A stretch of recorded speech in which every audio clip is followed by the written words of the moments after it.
This is part 2 of the Sony A7 Mark III first impressions. You obviously know I'm not a Sony photographer, so I don't know everything about these cameras yet, but I'm just very interested in this particular camera because maybe it could be a camera that I could upgrade from the 5D Mark I. I'm also looking at the 5D Mark IV, I have to say, so I am comparing this camera with the 5D Mark IV to see which direction to go, and hopefully, you know, there might be 4 parts to this. We can see, you know, what I think is the best route for me, and this might help you, so I thought I'd just post it, the different thoughts I'm having about these cameras. So we've talked in part 1, if you go back to the playlist, I'll make a playlist about this, so you should go back to part 1. I'm just looking at the fact they've produced, well, the perfect camera in 2018 at the right price. So £2,000, I don't mind paying that. £3,500 and more, the A9's more. We don't want to be paying that for cameras. We're running businesses. You know, photography's getting more competitive, and they seem to be thinking that we're doing more and more work, so they're putting the prices up. But the bottom line is, you speak to most wedding portrait photographers, and you know, there's a ceiling to what you want to pay for a body. You can drop it and break it, and you might be insured, but you just don't want to keep paying out on these bodies. So 2,000's fine. If I was to buy 2 bodies and it cost 4,000 and they lasted me 5 to 10 years, then I'd be happy. The 5D Mark I, as you know, has lasted me for 13 years and I spent £2,000 on that. So anyway, back to it. One thing I've looked at is battery performance, and everybody looks at the battery performance and they don't understand why these cameras have such poor battery performance. Well, it's because they've got to keep the electronic viewfinder going, the LCD screen. They just consume a lot of power, whereas an SLR is really just flipping a mirror up and they're not keeping the viewfinder live. So the other thing is recharging. We have to get the batteries out of the cameras and we have to recharge them, which always seems, you know, a bit odd to me. I mean, I bought a Sony RX100, I think it is, and the first thing, I've never taken the battery out of it. It's got a USB lead. You plug it into your computer or into a little adapter, plug it in the car, and it just recharges the battery, and the battery stays in the camera. Seems like a good idea. Well, Sony have done that with this camera as well. So the A7 III is very good from that point of view. The other thing I was thinking about was, if you were to get a battery pack in your bag that has got a USB connection or the charging connection, could you just keep this topped up through the day and use it at weddings? So if you've got any comments on that, or you know, any products, or you know, you've obviously, some of you will have used the A7 and been in the Sony system, just comment below, because I'll be very interested in if there are products to do that. But for battery charging, keep the battery in. That seems like a good idea to me. Less damage to the connections, keep the battery in there. The other thing is the 2 SD cards. They stay in the body. You're backing up onto the second card. Well, they've done a very fast connection with the USB on this camera. I think it's the C. So on the screen there, yeah, I've just noticed it. 3.1 Type C. And this is a step forward, because this will be the transfer of your images, the 24 megapixel RAW files, straight over to your computer. So the Type C will help a lot. I believe, again, I don't know, I'm just getting into these Sonys now, that you charge with a separate USB, but we'll take a look at that. It may be later in this series. So when we're looking to keep the cards in the camera, never take them out, and the battery in the camera, never take them out, that seems a very good idea to me. When you change cards all the time, obviously you might be damaging the contacts, you might be drop the card. So this is going in the direction that I really like. The other thing I do is use an iFi card which could be in the second slot, just receiving JPEGs, and that can push them across to the iPad or your tablet at the wedding or in your portrait session or with one of your clients. So this is getting better now because we haven't got a charger. Have we got a compact, have we got an SD card reader? No, so this is eliminating equipment, which is what I'm really into. Making the camera body smaller to some extent is a good idea, and as I go through, you might have realised in the last video, I'm not really a big fan of the small bodies. I wish they'd actually make a hand grip that's screwed onto these cameras so we can adapt the hand grips and the distance from the lens, and we can make them very individual. So Sony, if you're listening, that would be a very good idea. Everybody's got different size hands. I'm teaching my son photography, tiny little hands, all the way through. As you get older, obviously, men versus women, you know, it's very important how you hold these cameras. As the lenses get longer, you need different size grips, or you want to make a small body. So that would be something I would be looking at if I was Sony. Anyway, battery charging, SD cards, very good. They've thought about it. The tilting screen is just really a no-brainer now. Why Canon are hanging back off this for the 5D range, I do not know. The 60 didn't have 2 card slots. The 60 Mark II, sorry, didn't have 2 card slots, which made it unbuyable for me at the moment. But it had a tilty screen. The tilting screen comes out to the side.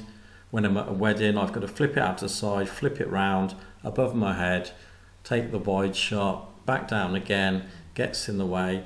So I'm very much into this centerline screen idea because it's very quick and easy to use at weddings. You dip down low, you kneel, look down at your screen, take the photo, get it above your head. So I actually prefer this for photography. I know a lot of videographers and online actually like the flip out screen because they can twist the screen round, put it on a pole and record themselves. So it's never going to be a perfect camera, but for photography, to be honest with you, this is getting to the stage where this is what more would you want from a camera. This is a little sticking point for me now, and it's something that the viewfinder on these cameras, that you won't get much better than what Sony and Fuji are doing. They're trying as hard as they can to make these viewfinders as close to an optical viewfinder as they can. I just want to you know, you've got to go and try these cameras. I mean, I used the XT1 for 15 weddings and then I sold it. And there's lots of tiny little reasons why I had to sell it. It wasn't efficient enough for me in autofocus, but these Sonys are in a different league. Now I looked through the viewfinder yesterday on the A7 III, and it was the R version, so it's the R3, and that hasn't got the same viewfinder as this one. Apparently this viewfinder is not quite there, but it will be pretty close.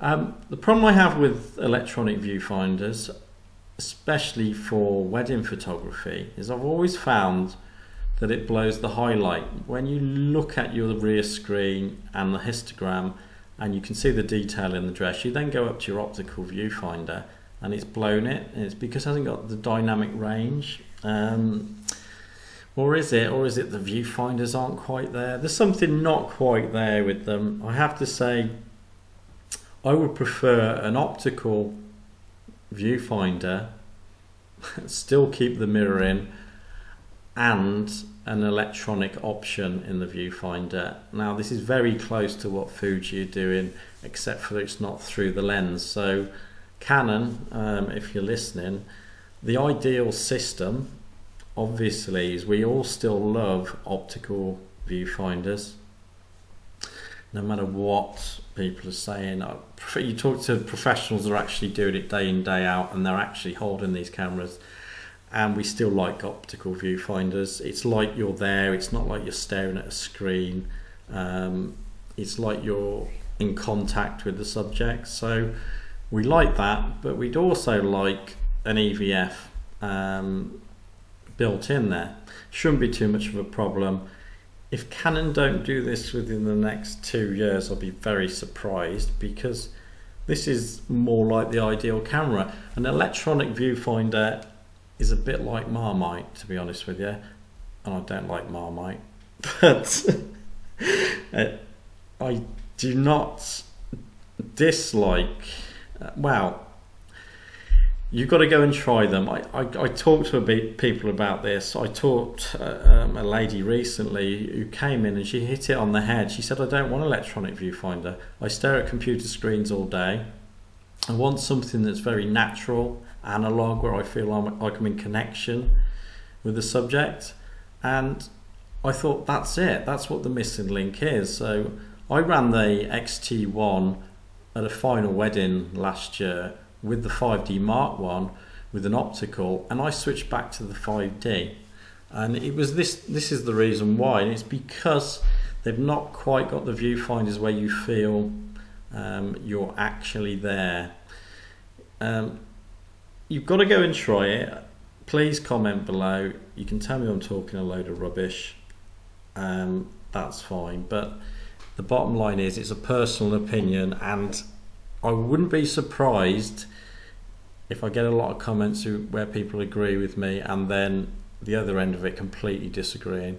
If you work in black and white and you're not used to working in black and white, the electronic viewfinder is brilliant, because you're actually seeing the tones and you're seeing the conversion, and you know, for people who are just learning photography, that's got to be a good thing.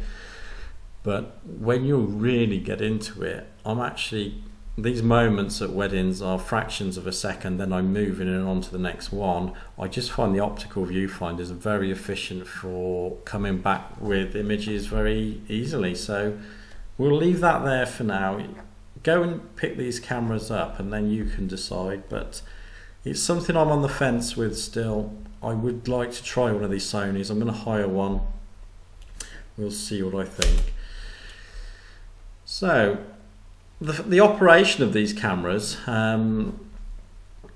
has improved because you've got the joystick. Now I just want to just hit on this while I've got this picture up.